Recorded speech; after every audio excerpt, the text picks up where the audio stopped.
Hello everybody, I am Meenakshi Dubey from Kotak Mutual Funds. Today I will be presenting part D of our module Handling Investor Emotions. But before we go ahead, let us quickly revisit part C. In part C, the points that we discussed is what is emotional investing? What are the popular investing approaches? The benefits of rupee cost averaging, the survival stages of an investor from stage 1 to stage 3. Why is it important to have a plan and stick to your plan? And what are the output of remaining invested? So let us move forward and see what do we have in today's video. In today's video, we are going to talk about few of the biases that are covered in behavioral finance. Though behavioral finance is the module that we have already covered, but looking at the current situation, it is important that we revisit few biases. Let us start with that. The first bias that we will be talking about is anchoring and adjustment bias. So if you see, this is a typical market condition where the investor entered into a market when the NAV was at rupees 12. Well, he had seen a fairly good time and the NAV reached up to 20. If I have to see in today's situation, the NAV is of 15 rupees. So to identify what will be the next action by the investors, we did a survey on understanding his next step. Almost 70% of the investors here said that they will hold on to the schemes. Well, the reason on holding on to this scheme is because if they sell it at 15 rupees, they see a perceived loss of rupees 5, which is approximately 25%, which is a way too high risk to be taken. So here if you see, the investor is anchored with a price of rupees 20. This bias is known as anchoring and adjustment bias. Well, you can see many of your investors must be going through this particular bias. So let us see what are the mitigations that can be taken in order to handle such biases. When negotiating starts with an offer which is less generous and then move up or down on the offer. It is important to make the client aware that he or she is operating from anchoring and adjustment bias. The point that needs to be discussed is, am I taking a rational decision or am I holding to an anchored price? If the investor is taking an expert help, then we also need to check whether does the market expert have an anchor? If yes, remove the anchor and make adjustments or just ignore the recommendations completely. The next bias that we will be seeing is known as availability bias. Now here in both the images, if you see, the individual is somewhere relating himself to what he is seeing in the television and to what he is reading in the newspaper. In the first scenario, he starts assuming that he is on a beach where there is a shark attack and he starts to panic.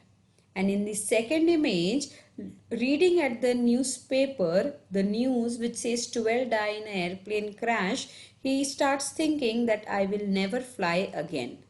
Now this happens because we rely more on information that is readily available or can be easily recollected. That is what happens when we prefer these modes of information. Ideally, news or a radio channel or the newspapers, because we give more weightage to information which receives high media attention. What we feel is that if a particular information is coming on the media platform, it might be true. But all of you might have experienced that everything that is being showed on the media is not true. Let us see what happens.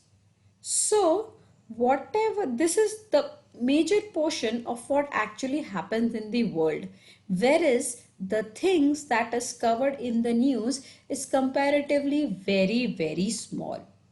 But for us, that is all matters because basis on that we take our decision. Now here the decision could be based on something that we have recently seen or frequently being seen, or the decision could also be a result of something negative.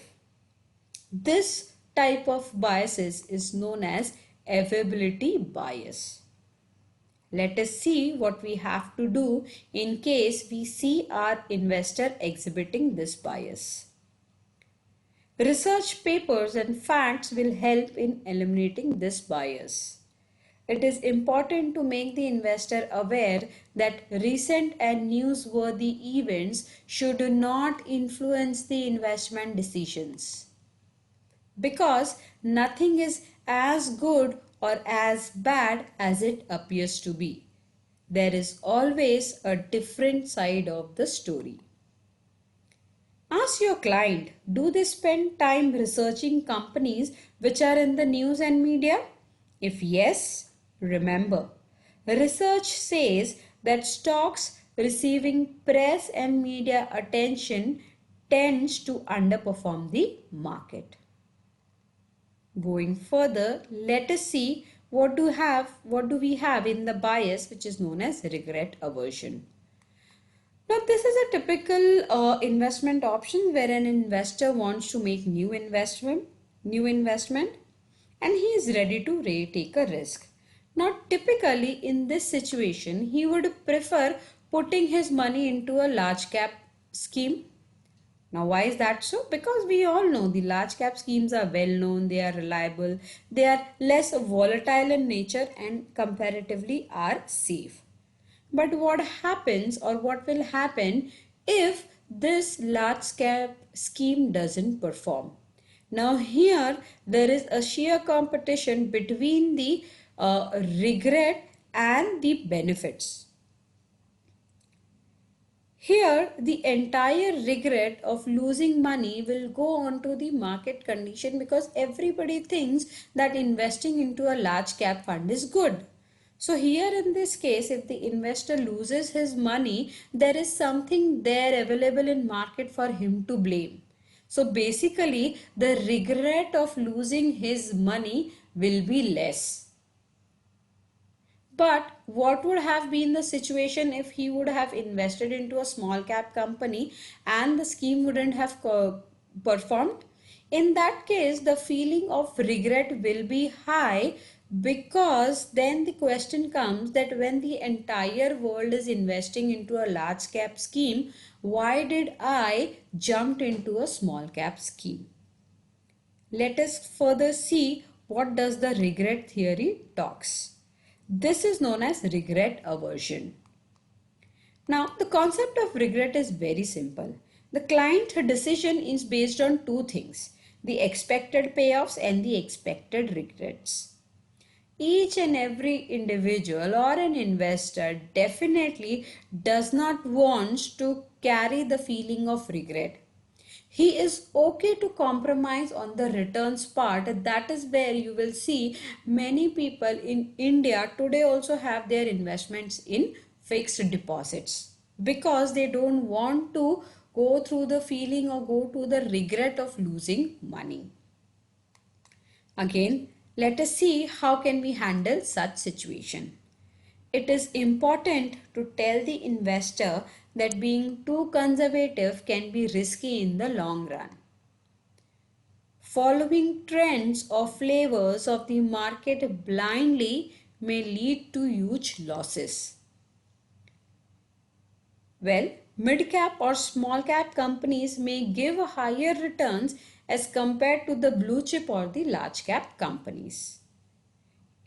It is very, very important for us to ask the client to stay focused only on the monetary returns and ignore the feeling of regrets.